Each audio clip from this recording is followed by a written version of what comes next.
Ma femme devait partir 10 jours au bord de la mer avec une amie. Et moi, comme un mari civilisé avec agenda partagé et mutuel à payer, j'ai juste dit « Profite bien ». Puis mon téléphone a sonné.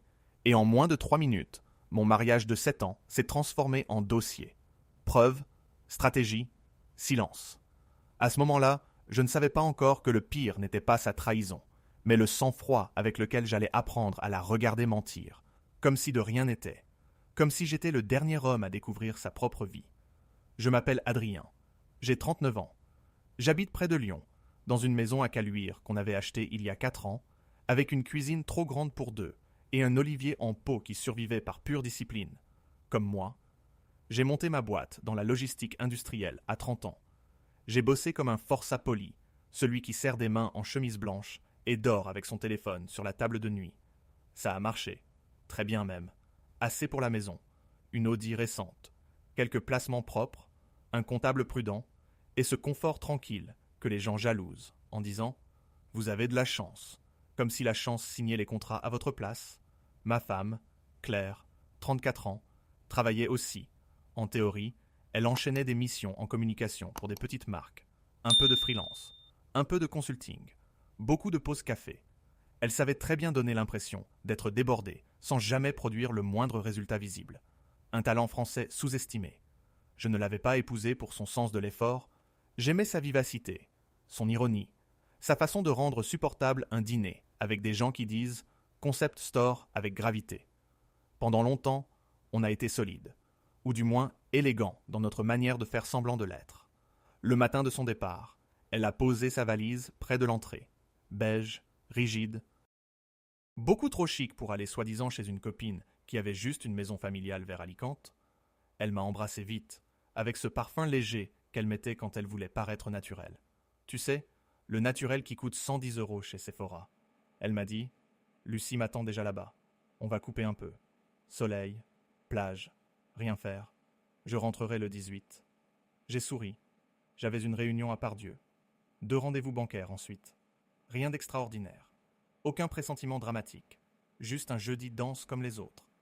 À 11h17, alors que je sortais d'un bureau vitré, où un type de la banque venait de m'expliquer la prudence avec une montre plus chère que ma première voiture, mon frère Julien m'a appelé. Julien ne m'appelait jamais quand il était en rotation. Il envoyait des messages laconiques, atterris, vivants, café infect. Donc j'ai décroché tout de suite. Sa voix était basse, trop basse. « Adrien, tu peux parler ?» J'ai senti mon ventre se serrer. « Oui, qu'est-ce qu'il y a ?» Il a soufflé une seconde, comme quelqu'un qui sait qu'il va ouvrir une porte qu'on ne referme pas. « Écoute, je suis copilote sur le vol Lyon-Barcelone de ce matin. Je ne devais rien voir. Je passais juste dans la file premium parce qu'il y avait un souci de place cabine. Et j'ai vu Claire. J'ai répondu mécaniquement « Oui, normal. Elle partait avec sa copine. » Puis le silence de Julien a tout changé. « Non, Adrien, elle n'était pas avec une copine. Elle était avec un homme. Ils voyageaient ensemble. Pas ensemble comme 2 collègues qui se retrouvent par hasard. Ensemble comme... Enfin, tu vois, je n'ai rien dit. Je regardais le parking souterrain devant moi. Une Clio blanche essayait de sortir à contresens. Détail absurde, ridicule. Mais mon cerveau s'y est accroché pour éviter l'évidence. Julien a repris « Je voulais être sûr avant de t'appeler. Je les ai vus à la porte d'embarquement. Il lui tenait la taille. Elle riait. Elle l'a embrassé quand ils ont cru que personne ne regardait. J'ai demandé « Tu es certain que c'était elle ?» Question misérable, pure procédure, comme si j'étais déjà mon propre avocat.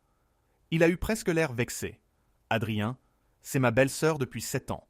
Je la reconnaîtrai dans un tunnel. » J'ai fermé les yeux, et la première chose qui m'est venue n'a pas été la douleur, ni la rage, mais une phrase totalement administrative. Ne fais rien au téléphone. Je ne sais pas d'où elle est sortie. Peut-être de mon instinct. Peut-être du fait que l'humiliation vous rend immédiatement plus méthodique. Julien a continué. Je suis désolé. Je pouvais pas faire semblant de rien. Tu veux que je t'envoie ce que j'ai noté, le nom sous lequel ils étaient enregistrés, leur siège. J'ai ouvert les yeux. Oui, envoie tout, tout de suite. Il y a eu un bref silence. Puis il a ajouté. Le billet de Claire était payé avec une carte qui ne finit pas par tes chiffres. J'ai senti quelque chose de froid se poser en moi. Pas une blessure. Non. Une netteté. Claire ne me trompait pas juste avec un homme. Elle me mentait avec une organisation impeccable. Pendant 20 secondes, j'ai eu envie de l'appeler, de hurler, de lui pourrir son voyage, de lui offrir la honte en direct. Puis j'ai regardé mon reflet dans la vitre noire du parking. Veste marine, visage calme, téléphone à la main. Et j'ai compris une chose très simple. Les scènes profitent toujours à celui qui ment le mieux. Claire mentait mieux que beaucoup de gens respirent. Donc cette fois, je n'allais pas jouer sur son terrain. Je suis remonté dans ma voiture. J'ai annulé mon rendez-vous suivant. Puis, j'ai appelé la seule personne qui savait transformer une catastrophe conjugale en structure juridique. Maître Valérie Renaud. Avocate. Froide. Précise. Incapable de compatir plus de 6 secondes. Ce qui, ce jour-là, me paraissait une immense qualité. Elle a décroché au deuxième bip. Adrien, tout va bien. J'ai répondu non, justement. Et je crois que j'ai besoin que ça aille très mal. Mais intelligemment. Elle m'a donné un créneau 1 heure plus tard, rue de la République. Et quand j'ai raccroché, le téléphone a vibré de nouveau. C'était Claire. Bien arrivé, a-t-elle écrit, avec 3 E et un soleil ridicule. Réseau pas fou. On file à la maison de Lucie. Je t'appelle ce soir. J'ai regardé le message, puis celui de mon frère, qui arrivait au même moment. Numéro de réservation. Siège côte à côte. Nom du passager. Nicolas Verdier. Et là, pour la première fois, j'ai souri. Pas de joie. Non. D'une lucidité presque insultante. Claire ignorait encore qu'elle venait de décoller mariée, et qu'elle reviendrait dans un monde où je n'aurais déjà plus rien laissé à sauver. Le cabinet de maître Renaud sentait le café froid, le papier cher et les séparations propres. Un endroit parfait pour apprendre que votre vie privée est surtout une suite de pièces jointes, de dates et de signatures oubliées au bon endroit. Valérie m'a fait asseoir sans théâtre, elle a posé son stylo, a croisé les mains et m'a regardé comme on regarde un incendie qu'on peut encore contenir. Racontez-moi les faits, pas les émotions. J'ai presque apprécié la formule. Alors j'ai tout dit. Le voyage, l'appel de mon frère, le nom de l'homme, les messages de Claire, les 10 jours à l'étranger, vendus comme une retraite entre copines. Elle ne m'a interrompu qu'une fois. Mariage sous quel régime? Communauté réduite aux acquets, ai-je répondu. Et son visage a pris cette expression qu'ont les chirurgiens quand ils savent exactement où couper. Bien, alors d'abord, vous ne faites aucune scène, aucun reproche écrit, aucun message impulsif. Vous restez normal. Si elle ment, vous laissez la corde faire son travail. Ensuite, on protège ce qui peut l'être. J'ai hoché la tête, trop calme pour être un homme fraîchement trahi. Et pourtant cette froideur me tenait debout. Elle a ouvert un dossier vierge, m'a demandé l'historique patrimonial. La maison à Caluire, l'audit, les comptes, la société, les assurances-vie, les charges, le crédit restant, les meubles de valeur, jusqu'à la cave à vin que je n'ouvrais que pour les gens que je n'aimais pas assez pour être sincère avec de l'eau. Au bout de 20 minutes, Valérie a levé les yeux. Adrien, je vais être clair. On ne peut pas punir juridiquement quelqu'un pour adultère comme dans un vieux roman bourgeois. En revanche, on peut agir vite, proprement, stratégiquement, avant qu'elle comprenne que le décor a changé. Le mot décor m'a plu, parce que Claire avait toujours adoré les décors, les photos bien cadrées, les vies où tout semble couler, le plaid sur le canapé, le brunch du dimanche, l'amour présenté comme une vitrine de concept store. Je lui ai demandé ce qu'elle ferait à ma place. Elle a répondu sans hésiter. Je vérifie d'abord ce qui est à votre nom propre, ce qui dépend de votre société, ce qui est commun, et ce qui peut être transformé légalement avant le dépôt. Ensuite, je constitue un dossier de mensonges. Pas pour faire joli, pour négocier en position de force. J'ai passé l'après-midi entre mon comptable, mon notaire et Valérie. Une tournée magnifique. Il ne manquait qu'un orchestre et un défibrillateur. Mon comptable, Thierry, un homme qui avait l'air d'être né avec une calculette dans la main, m'a reçu en fin de journée dans son bureau à Villeurbanne.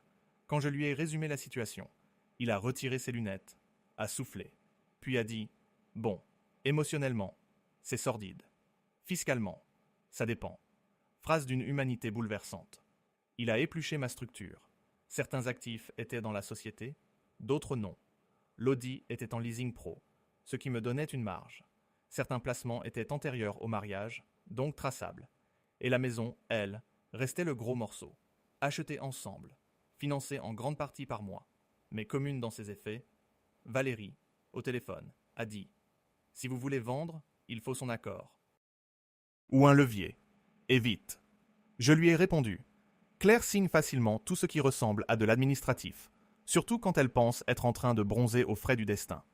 C'était cruel, oui, mais j'en étais déjà à ce point de netteté, où la cruauté devient simplement une organisation. Le soir même, Claire m'a appelé en visio. Je n'ai pas décroché en vidéo. J'ai envoyé « Réunion qui traîne ». Je te rappelle en audio. Elle a accepté. Un peu trop vite. Mauvaise menteuse sur les détails.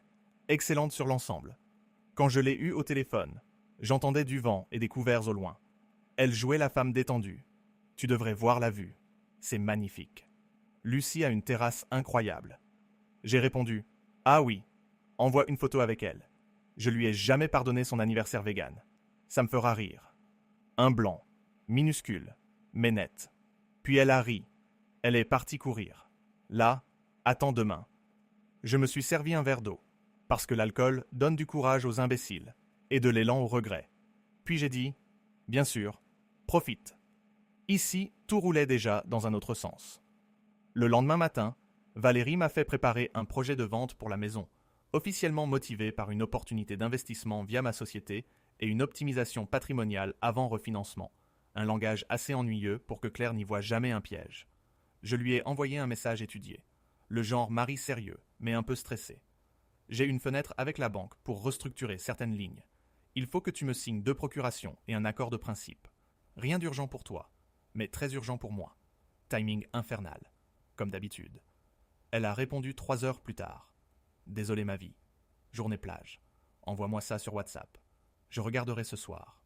Ma vie, j'ai relu ces 2 mots plusieurs fois, avec une curiosité presque scientifique, comme on observe une bactérie active dans une boîte transparente. Valérie avait tout préparé.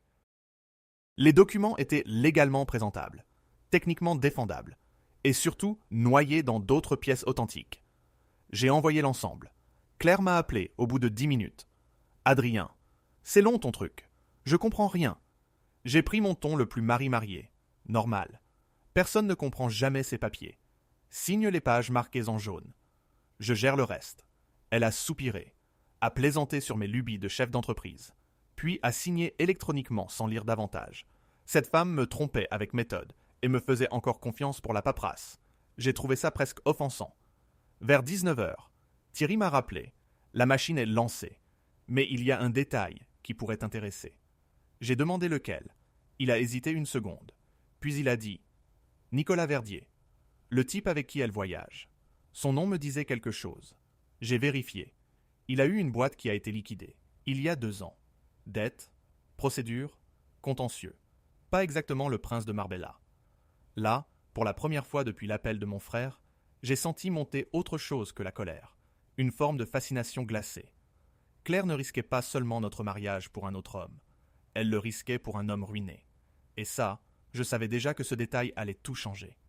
Il y a des humiliations qui brûlent, et d'autres qui vous rendent méthodique. Découvrir que ma femme me trompait était déjà une chose. Découvrir qu'elle le faisait avec un homme qui avait laissé derrière lui une société liquidée, des dettes et une traînée de dossiers au greffe. C'était presque une insulte esthétique. Claire avait donc quitté un mari stable, une maison, une vie nette, pour jouer les adolescentes tardives avec un type qui sentait la chemise en lin, le mensonge souple, et probablement le découvert autorisé. Thierry m'a envoyé ce qu'il avait trouvé. Rien d'illégal, rien de romanesque. Juste cette somme de petites catastrophes administratives qui racontent toujours mieux un homme que ses photos de vacances. Une SAS fermée, un contentieux fournisseur, 2 adresses à Bordeaux, puis à Arcachon, des changements rapides, des traces d'un train de vie plus ambitieux que ses comptes, le genre d'homme qui parle d'opportunité quand il veut dire problème. J'ai transféré les éléments à Valérie. Elle m'a rappelé dans la foulée. Ne t'emballe pas, ça ne change rien au divorce, mais ça change la négociation. Si ta femme pense quitter une sécurité pour une autre, il suffit parfois de retirer l'illusion. Le mot illusion m'a poursuivi toute la soirée, parce que Claire vivait là-dedans depuis longtemps. Elle n'aimait pas les choses solides. Elle aimait ce qu'elle racontait. Un dîner en terrasse n'était pas un dîner. C'était une preuve. Un voyage n'était pas un voyage. C'était une mise en scène. Même notre couple, avec le recul, avait souvent ressemblé à une brochure bien imprimée. J'ai continué à lui écrire comme si de rien n'était. Elle répondait avec cette légèreté qui m'aurait attendri une semaine plus tôt. Photos de verre, de coucher de soleil, jamais d'amis, jamais de visage, jamais Lucie. Toujours des cadrages très propres, comme si son mensonge avait engagé un directeur artistique. Le 3e jour, j'ai insisté. Envoie-moi une photo avec elle, juste pour lui dire « Bonjour, on est partis au marché. Elle n'est pas coiffée », m'a-t-elle répondu. J'ai failli applaudir. Une femme capable de partir 10 jours à l'étranger avec son amant, mais paralysée par la coiffure de son ami imaginaire. Il faut respecter un tel engagement dans l'absurde. Pendant ce temps, la maison avançait, grâce aux procurations signées, à une urgence bancaire savamment présentée, et à la rapidité d'un intermédiaire que mon notaire connaissait. Un investisseur a fait une offre basse, très basse, presque insultante. J'ai accepté sans négocier. Je ne cherchais plus le rendement. Je cherchais la disparition. Retirer à Claire l'idée même d'un retour confortable. Transformer son mensonge en vide logistique. La maison, la voiture, tout ce qui lui permettait de croire qu'elle pouvait mentir, puis rentrer se recoiffer dans notre salle de bain. Je dormais peu, mais bien, ce qui m'a surpris, j'aurais dû être détruit. J'étais simplement concentré.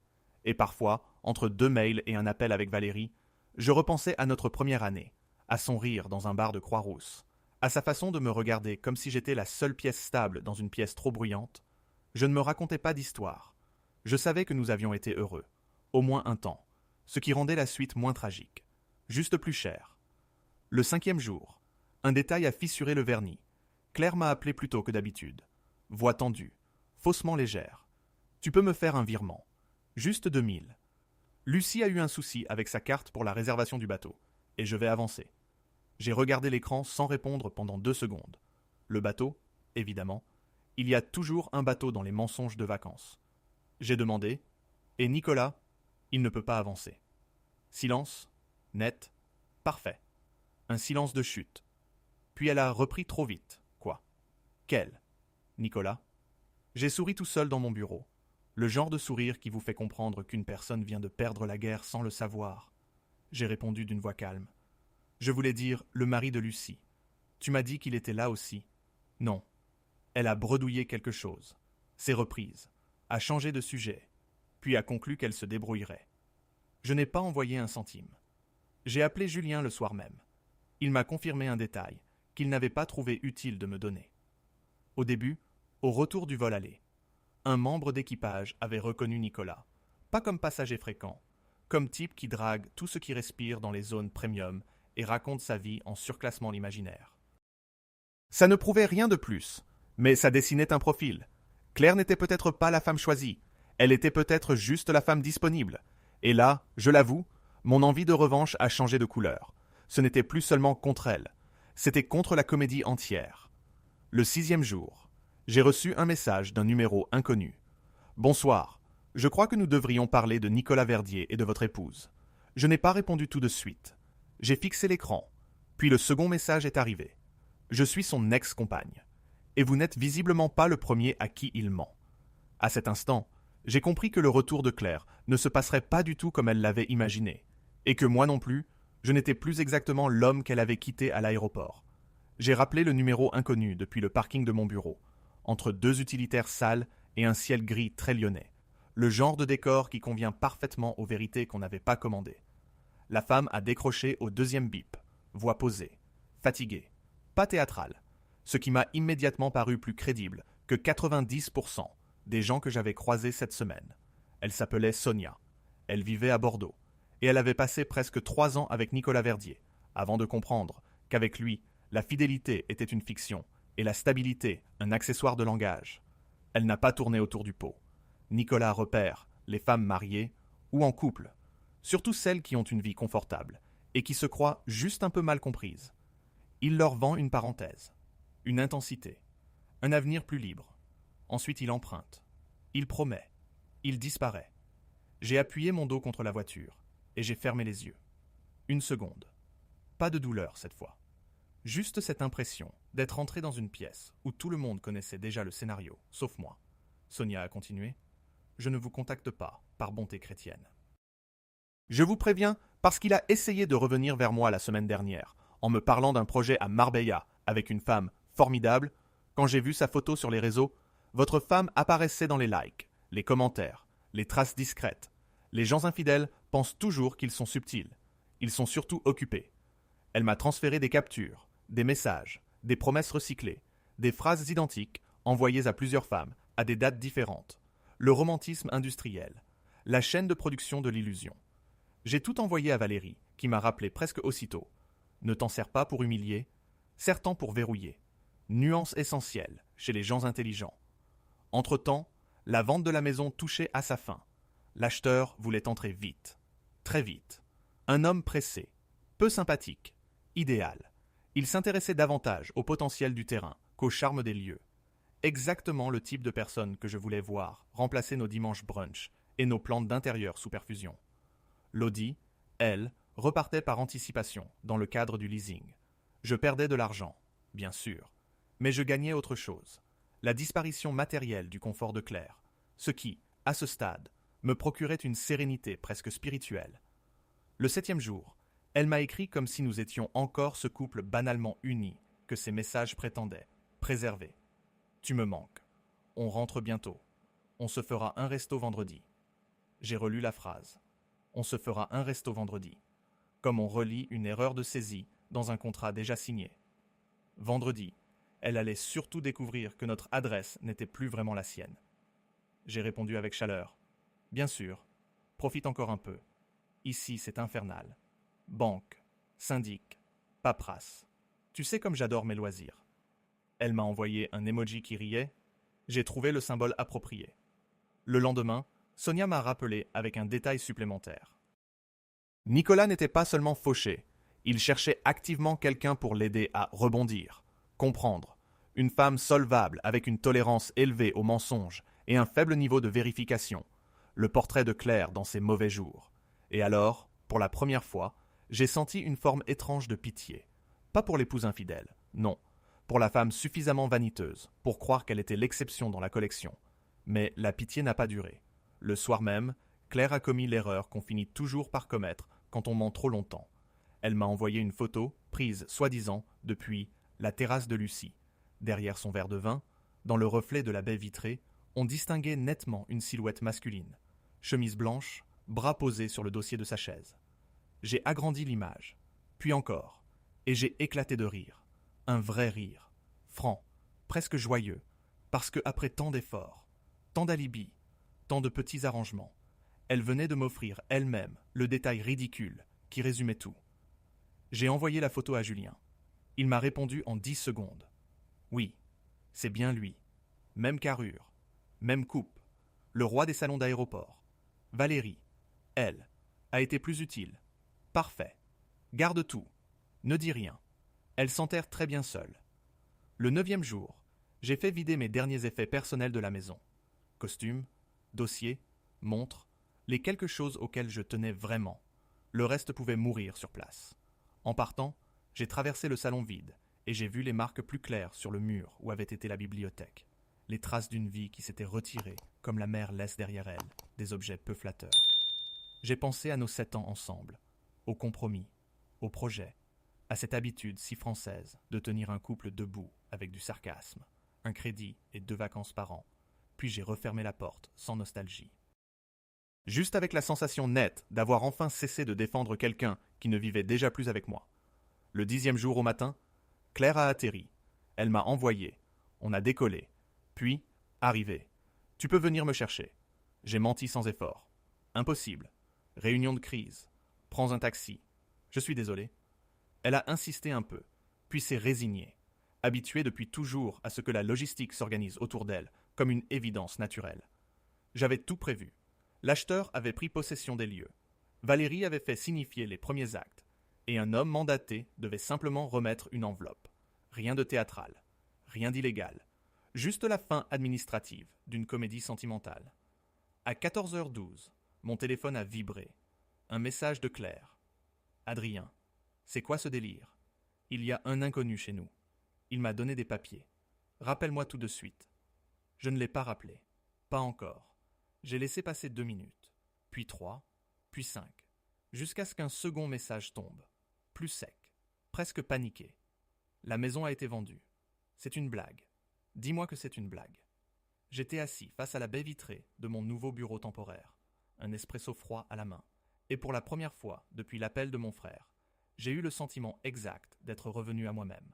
Alors, j'ai finalement pris mon téléphone, j'ai composé son numéro, et quand elle a décroché en larmes, je n'ai prononcé qu'une seule phrase, celle que j'attendais depuis 10 jours. Claire, maintenant, tu vas enfin m'écouter. Claire respirait trop fort. Je l'entendais essayer de reprendre le contrôle. Cette petite seconde où les menteurs cherchent encore quelle version sauver. Adrien, explique-moi, tout de suite, c'est quoi ces papiers? C'est quoi cette maison vendue? C'est quoi ce malade qui me dit qu'il vit ici? J'ai regardé les toits gris par la fenêtre et j'ai répondu calmement. Ce sont les papiers de notre divorce. La maison est vendue. La voiture n'est plus là. Et le malade, comme tu dis, a au moins le mérite de ne pas être parti en vacances avec quelqu'un d'autre, en racontant qu'il allait chez Lucie. Elle s'est tue, puis a lancé, qui t'a raconté ça, comme si l'identité du témoin était plus grave que ce qu'elle avait fait. J'ai presque souri. Julien t'a vu dans l'avion, avec Nicolas. Et ensuite, j'ai juste laissé ton mensonge travailler pour moi. Tu aurais dû entendre le silence. Un vrai, pas celui des films. Un silence lourd, administratif. Celui qui tombe quand quelqu'un comprend que la comédie est finie et qu'il n'y aura pas de rappel. Elle a fini par dire « Ce n'est pas ce que tu crois ». Phrase remarquable, surtout quand il n'existe déjà plus aucune version crédible de ce que je pourrais croire. J'ai coupé court. Ne m'insulte pas, une deuxième fois. La première suffisait largement. Pendant 10 jours, tu m'as menti. Tu m'as demandé de l'argent. Tu m'as envoyé des photos cadrées, comme une stagiaire en communication de crise. Et tu pensais rentrer dans notre maison, comme si j'étais ton concierge émotionnel. Elle a changé de ton. Colère, puis supplication, puis colère encore. Adrien, tu n'as pas le droit de me laisser comme ça. Je suis chez moi. J'ai répondu « Non. Justement, plus maintenant. Chez toi. C'était un lieu que tu as quitté avant même de monter dans cet avion. Le reste n'est qu'une formalité signée. » Elle s'est mise à pleurer. Pas discrètement, pas dignement. Avec cette panique des gens qui découvrent que les conséquences existent aussi pour eux. Et puis elle a lâché le nom de Nicolas, comme on jette un objet qui brûle. Il m'a dit que tu ne comprendrais jamais, qu'avec lui ce serait différent. Là, je n'ai pas résisté. Différent. Oui, j'imagine. Surtout au niveau du passif et des procédures. Demande-lui de t'expliquer ces sociétés liquidées entre 2 couchers de soleil. Nouveau silence, plus court cette fois, mais définitif. Elle venait de comprendre qu'elle n'avait pas seulement perdu son mari, elle s'était trompée de scénario et de personnage principal. Je lui ai dit que tout passerait désormais par mon avocate, qu'elle pouvait récupérer ses effets personnels listés, rien de plus. Puis j'ai ajouté, sans hausser la voix, sans triomphe, juste avec la fatigue propre des gens qui ont enfin cessé de négocier avec le ridicule, je t'ai aimé 7 ans, Claire, sincèrement. Mais toi, tu as préféré une parenthèse. Le problème des parenthèses, c'est qu'elles se referment. J'ai raccroché avant qu'elle réponde. Ensuite, j'ai posé le téléphone. J'ai fini mon espresso froid. Et je suis retourné travailler. Parce que, au fond, la vengeance la plus élégante n'a jamais été de détruire quelqu'un. Juste de lui retirer l'accès à ce qu'il croyait acquis. Claire voulait rentrer chez elle après sa trahison. Elle a trouvé un inconnu sur le pas de la porte. Et mon nom au bas d'un dossier. Moi, ce jour-là, j'ai perdu une femme. D'accord. Mais j'ai récupéré quelque chose de beaucoup plus utile. Le calme. Et en France, entre un grand amour et la paix, j'ai appris qu'il valait toujours mieux choisir ce qui vous laisse dormir.